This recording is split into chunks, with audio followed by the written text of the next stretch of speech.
याथ्या नाचू पायां पेशवाजी, धुक्कड़ धमचर साज आवाज़ी, फेरड़ी पायां किन छेर चमकायां, डस को डां, कीअं रिझायां तोखे, कीअं परचायां। अमन का सफ़ीर सूफ़ी संत भगत कंवर राम।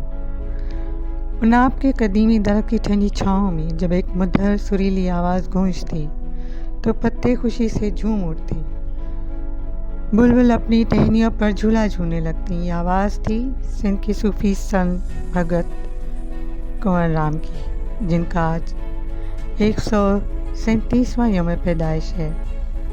दरियाए सिंध, शहर दरिया, जिसके बहाव में तंदकू लहरें अपने सामने आने वाली हर चीज़ को तहोबाला कर देती हैं। इस सिंधु दरिया के किनारों पर आबाद वो कदीम खत्ता है जो दुनिया में इंसान की इब्तदाई आबादियों में शामिल रहा। इस सिंधु दरिया के किनारे की तहजीब दुनिया की 3 कदीम तहजीबों में से एक है। दरिया सिंध के किनारे बसने वाले लोगों का मजहब लादीनी, बुद्ध मत, हिंदू मत, यहूदी, मसीही, ज़रतश्ती, सिख और अब अक्सरियत मुस्लिम है। पर दरियाए सिंध के किनारे बसने वाले लोग प्यार, मोहब्बत, भाईचारगी, अमन और वफादारी का दामन थामे रहे। मतभेद के बगैर मोहब्बतों का सिलसिला जारी रहा। बिरशाह से शाह अब्दुल लतीफ़ भुट्टाई ने दुनिया को अमन का पैगाम दिया तो दराजा शरीफ से हज़रत सच्चल सरमस्त ने कसीरुल मज़ाहिब के रहते हुए इंसानियत का दिया जलाए रखने का अलम बुलंद किया। दूसरी जानिब सात बेलो रहर की, झोले लाल, अलीरो लाल, नसरपुर से इंसानियत के लिए सूफियाना तर्ज अमल परवान चढ़ता रहा। दरिया सिंध के किनारे वेद, अश्लोक, मनोरमा लिखे गए सिंधु नदी का जल पिया जाता रहा। सिंधु नदी की पूजा होती रही। इस गुड़ से मीठी सरजमीन मोहब्बत के गहवारे में मुधर आलाप सुर से सुरीली आवाज़ कानों में गूंजती और दिल को लुभाते हुए अंदाज मिट्टी की खुशबू से मामूर का जादू जगाने वाले आवाज़ सूफ़ी संत भगत कंवर राम ने 13 अप्रैल 1885 को ताराचंद के घराने गोट जरवार मीरपुर माथेलो में जन्म लिया। इस कला, सुरीली साज और आवाज़ का सदियों पुराना चोली दामन का साथ रहा। माहिर साज और आवाज़ के कारगर का नाम संत कोता राम ने कंवर राम रखा। भगत कंवर राम ने इब्तदाई तालीम सिंधी ज़बान में हासिल की। आगे चलकर फ़ारसी ज़बान पर भी उसबूर हासिल कर लिया। कंवर राम अपनी उम्र के हिसाब से जूं जवान होने लगे तो वालिदैन का हाथ बटाने के लिए मेहनत मजदूरी करने लगे। इसके साथ साथ कंवर राम गोट हयात पताफ़ी में अपनी मजहबी रसूमात, तालीम और गायकी भी सीखने लगे। वहाँ से कंवर राम ने सुंग ग्रुप में शमूलियत इख्तियार की और लगभग 1903 में भगत कंवर राम शादी के बंधन में बंधे। भगत कंवर राम की सफ़ात में शामिल था कि वो सिंधी सूफियाना अंदाज मोहब्बत से दस्त बदस्त हाथ जोड़कर पेश आते। भगत कंवर राम अनसार, अदब, आजिज़ी वाले शख्स थे। आपके पास आने वाले सवालियों में मज़हब का भेदभाव नहीं था।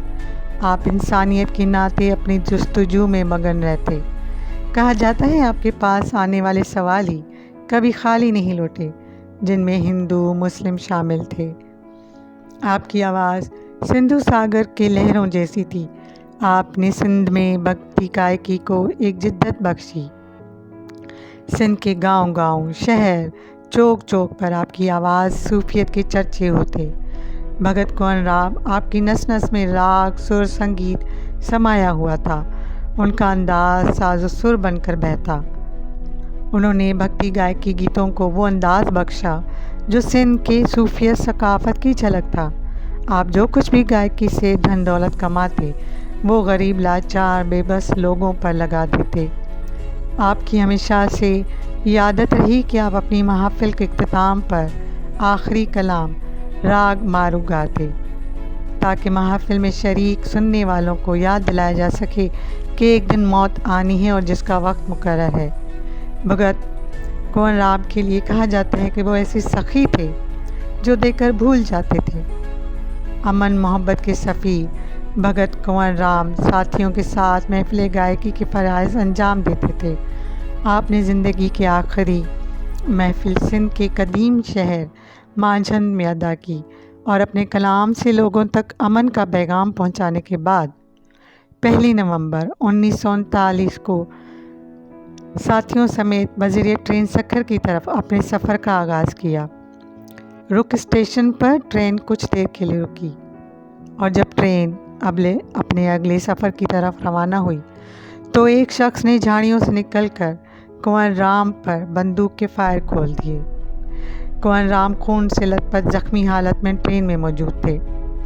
اگلی اسٹیشن تک کنور رام کا کافی خون بہہ جانے کی وجہ سے وہ اس دار فانی سے رحلت فرما گئے۔ پیار محبت انسانیت کا درس دینے والے نے سندھو ندی کا جل پینے والے صوفی امن کے سفیر بھگت کنور رام کی مدھر آواز کو ہمیشہ کے لیے خاموش کر دیا گیا۔ ان کی آخری رسومات 2 نومبر 1939 کو ادا کی گئی۔ کنور رام کی آخری آرامگاہ روہڑی میں سنت رام داس کے قدموں کی طرف بنائی گئی۔ بھگت کنور رام کے قتل کے خلاف سکھر اور روہڑی کے قریبی علاقوں میں ہندو مسلم غم سے نڈال رہے۔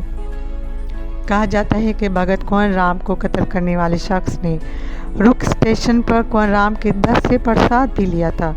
ایک ایسے مہذب روادار انسان دوست سندھ کے سفیر کو قتل کیا گیا جس کی رواداری کی مثالیں رہتی دنیا تک قائم رہیں گی۔